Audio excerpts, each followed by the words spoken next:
好，我是盒子。1周前，我在长沙周边花了300多租了一个小院，计划等到5一劳动节开始动工。动工之前需要先提前把小院的水电给弄好。我们村目前还没有通自来水，基本上家家户户都是湿的水井。联系了一下村里打水井的师傅，师傅当下就马上过来看了现场。现在遇到了一个问题，就是如果要打井打在这个桂花树的后面，这棵树就要铲掉，因为他的那个车进来的话，需要4米宽的地。但是我不想给它挖掉，所以我们在修改这个井的具体的一个位置。最后师傅说可以保留这棵树，只是车开进去行动会慢一些，不过问题不大。和师傅约定好第3天的上午开始动工。一过来，这里就好好让它停满了几辆大车。准备就绪，开始动工。首先用挖机把地上的杂草清理掉，把地面整平，然后由挖机把钻井的钻头转移到打井的位置。接下来有请解决了周边几个村大大小小家庭主要水来源的钻井车粉末登场。钻井车有点小激动啊，掉头的时候撞上水泥墩子了。不过咱什么大场面没见过，等掉好头我就不会再撞到了。准备就绪，开钻。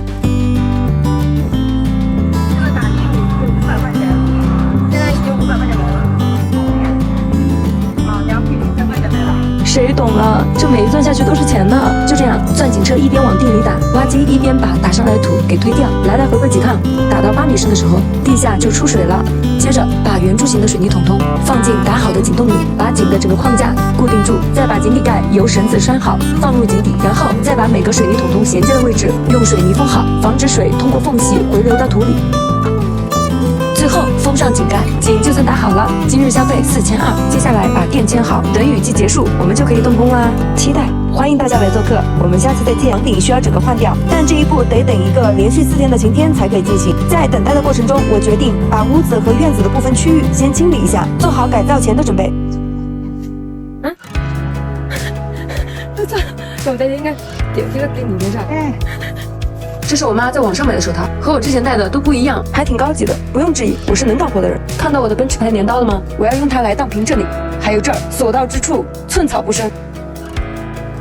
这是以前倒下的部分墙体，这么多年了还挺牢固，但也遭不住我的连环飞踹。迈着轻快的步伐，就这样搬完又踹，踹了又搬，直到是表哥干活，我躺着；表哥干活，我采摘；表哥干活，我逗猫。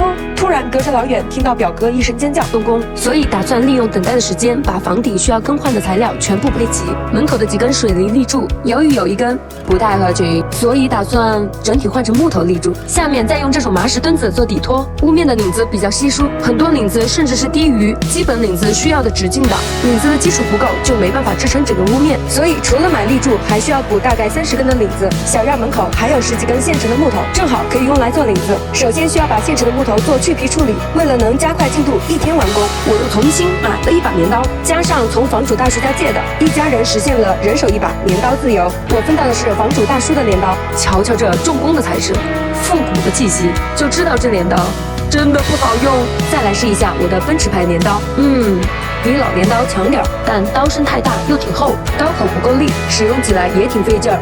回头一看，这难道就是我刚买的拥有全钢材质、双面开刃、锋利轻盈的宝马牌镰刀吗？果断扔掉刚到手的奔驰，看看这削皮如泥的刀工，这效率不就提上来了吗？1天的功夫，10来个木头全部去好皮，省下400多。第2天马不停蹄跑到春华来选木材，立柱我选的是旧木头，通俗来讲就是从旧房子上拆下来可以2次使用的木头。选2手的原因是新的太贵了，之前问了几家，最便宜的都得500-600，而我买的这个1根200，长度4.5米，直径24厘米，4根一起也就800块钱。最后加上领子、挂瓦条一起2400，叫上货拉拉，愉快的装车。瓦片我选的是这种仿青瓦的款式，本来很想用青瓦，还是普通瓦片的2倍，妄想一劳永逸的我，经过反复斟酌，左右摇摆，最后还是选择这种平替款瓦片。接下来就等师傅进场，我们就可以开始第1步的装修啦。期待我们下次再见。终于空出时间来帮我修整房子了。本来准备第1步把整个屋面加固，瓦片全换掉，和师傅说了一下我想再开几个门窗的想法后，他们担心房子老旧，再开门窗会影响房子的整体结构和承重，所以建议我在土砖墙的外面再砌一道红砖墙，这样既不用担心房子的安全问题，又可以增加每个房间的采光。头1天和师傅确定好修改方案，第2天中午到小院，砖和其他材料就都送过来了。不出所料，这次送货的车又陷泥里了，因为这条路我都快被各种材料店的老板拉黑了。这还是沙子店的送货师傅比较机智，瞧着货都给我泄露口了。这是瓦片，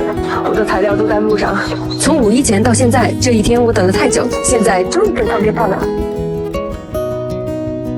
在这之前，很多朋友问怎么还没动工，啥时候开始更新改造房子的部分呀？说实话，刚租下小院的时候，其实我脑海里没有任何装修的画面，根本不知道要怎么改。但这1个月通过一边选材料做对比，一边网上看刚租到房子的迷茫和不知所措，现在每个房间的格局、采光和未来软装的风格，基本上心里都有个七七八八了。软装不喜欢了都可以随时调整，硬装施工难度大又麻烦，一次性弄满意，后面才不会各种后悔。所以庆幸我没有一开始就着急做决定，现在终于开始动工了，给大家看看小院改造的最新进展。从动工到现在，师傅们上班主打一个随心所欲，经过反反复复的动工停工，现在墙砌好了，门窗也开了，立柱支棱起来了，屋面也快完工了。瞧瞧这我选的仿青瓦的瓦片，效果是不是还不错？本来以为7000多可以搞定，最后这瓦片花了9000多，这哪是平替款呀？所以装修不到最后，永远不知道自己会花多少钱。墙面我准备用篱笆或者稻草杆杆从屋子里清理出来了一堆旧稻草，于是我们从第1天剁到了第2天。师傅看我蹲地上效率提不上来，帮我用木墩子搭了一个剁草的台面，又帮我把刀磨了一下。还真别说，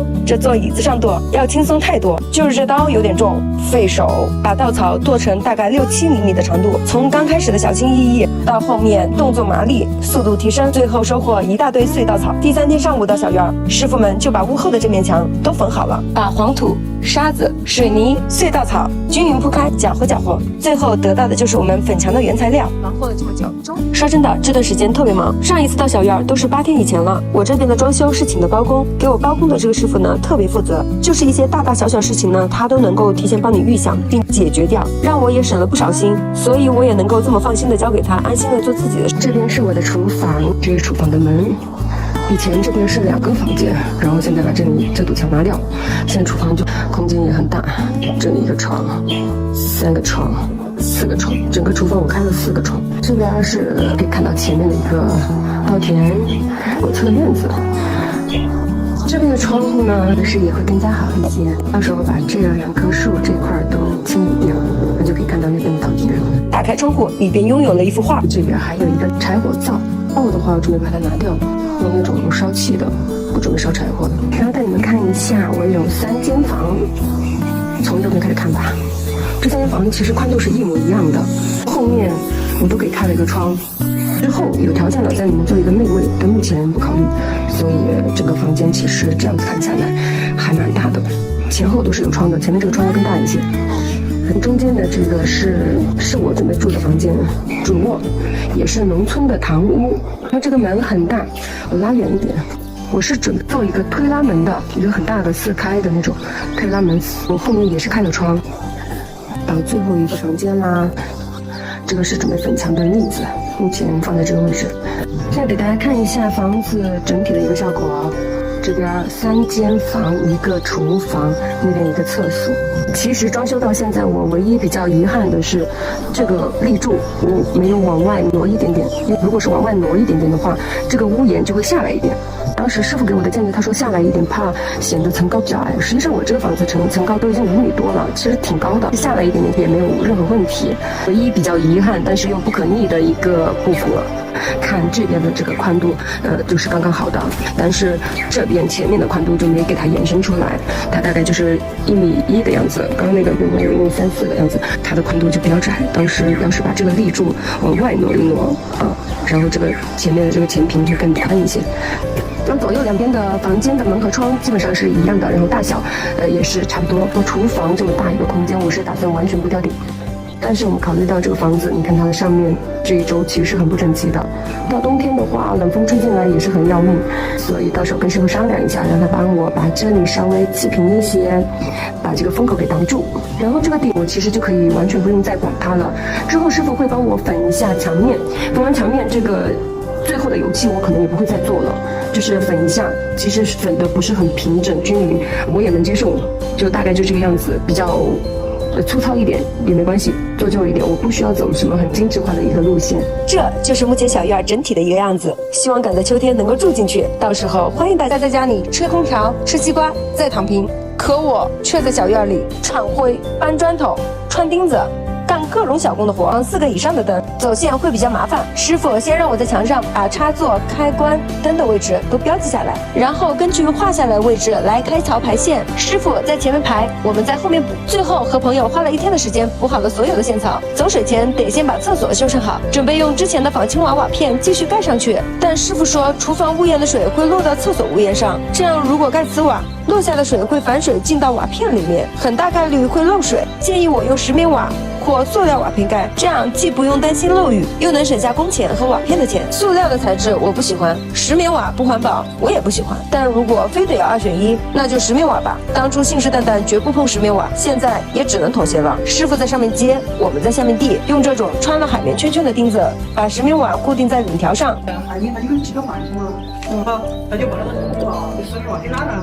厕所2个多平方，石棉瓦25一片，用了8片，200搞定，不到1个小时安装完毕。等师傅排好厕所水管，我铲灰小工就上线了。和水泥太稀或者太干都不好上墙，影响师傅的粉墙效率，还得时不时的返工。经历了几10趟的拌灰，在一次次的实践和摸索中控制好水量，最后得到了师傅的高度认可。你刚刚说什么？好厕所的内外墙，最后把抖音上朋友赞助我的蹲便器装上，厕所的雏形就出来啦！哎呀妈，以后终于节约了1个小工的工钱，又减了肥，明天接着干，我们下次再见。改造门窗一定是我最期待的环节了，想要走原木风格，就必须是木质门窗。这门窗我从选款到确定尺寸，再到下单做好，前前后后花了1个多月。由于中间改了好几次大小和款式，所以之前预留的窗框大小都需要再调整。这个窗户之前是在这堵墙的中间，然后师傅提醒了一下我因为要挂油烟机，所以我们就把这个窗户又往左边移了大概25度的样子。现在是这个窗户最后的位置，这边的这个窗户之前有1.5米高，宽度当时是1.4米，现在宽度大概是3.5米，然后高度降到了80。一直想要这种一边做菜一边洗菜，一边还能看到窗外风景的这么一个厨房。窗户好不好看，颜色就起到关键性的作用啦。我其实喜欢那种比较有年代感，会有一些岁月痕迹的木头颜色，可以清晰的看到木头的纹理。哑光的木蜡油就比较适合我。其次，我选的是水性，调节的话兑水稀释就比较方便，刷出来偏自然系。我调的主要以柚木、蜂蜜这2种颜色为主，再加了几滴蓝色，蓝色加黄色会变黑，蜂蜜的黄色太亮了，用蓝色把色调压暗下来一些。木蜡油需要一点一点少量多次的把颜料加进去，充分搅匀。找几块木头试一下色，前前后后试了7、8次颜色，最后调出了满意的柚木黄色。刷漆前需要先用刷子把附着在木框上的木屑清理干净，然后边刷边在木蜡油干之前用抹布进行擦色。有时候来不及擦色或者忘记，就会变成这样。看似简单的事情，过程还是比较繁琐的。仔仔细细擦完1扇窗，大概要1个多小时。关键是我一共有9扇窗户，5扇门。厨房窗户我想刷的稍微深一些，又在调完色的木蜡油里面稍微多加了一点柚木色，最后刷出来颜色总体来说都比较满意。要等到下次装完玻璃，所有的门窗才会全部安装上去。最后来看看部分门窗半成品的效果吧。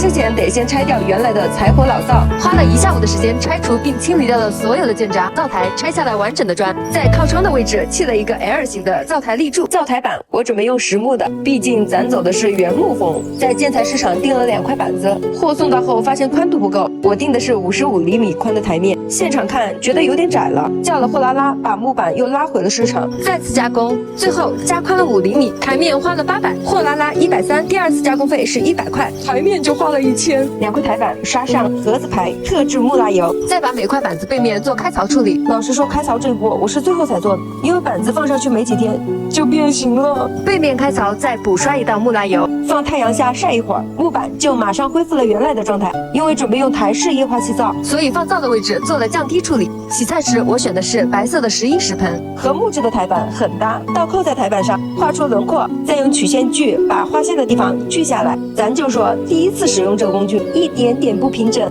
放入洗菜时就完全看不见了。墙上我准备贴正方形的小墙砖，在网上找瞎眼，终于找到这款薄荷绿砖，200多，邮费100多。贴完用栗子粉在砖上抹一道，把黑色的瓷砖胶盖住。